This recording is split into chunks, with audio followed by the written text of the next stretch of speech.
Ari tayo dyan, ayaw gumana, umikot lang ng konti.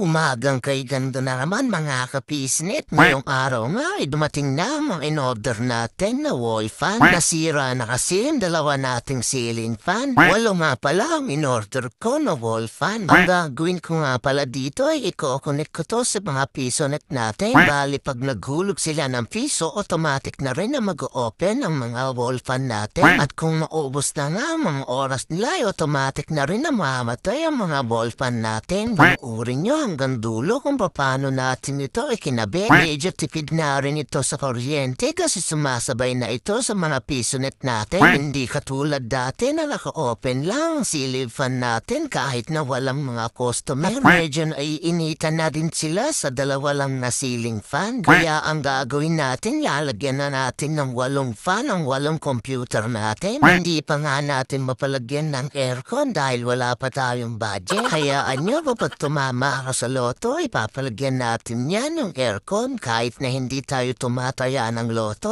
Kaya eto, tinesting ko na kung ilang watts ang bawat fan. Lumalabas na 8.56 watts lang ang bawat fan. Bali kung kukumputing ko to sa 8 na fan, 24 hours, 30 days. Bali umaabot lang siya ng 591 at 12 pesos per kilowatt hour. Nasingil numeral ko. Diba sobrang tipid na nun kesa mag-electric fan ka ng malalaki. Eto mat na ikabit ko na sa PC1 ang unang wall fan kaya iti-testing na natin ito kung gumagana ba ang ginawa natin. Yari tayo dyan, ayaw gumana, umikot lang ng konti. Pero syempre, hindi pa nga natin nauhulugan kaya hindi pa gumagana. Kaya ngayon ay hinulugan na natin, ayan at gumana na ang electric fan natin. Ayun, iti-testing na natin kung sumasabay siya sa monitor sa pagbukas ng PC. Kaya dinikit ko na rin siya sa wall. Ito na't huhulugan na natin ng piso. Ayun at gumana na nga. Mukhang effective ang ginawa natin.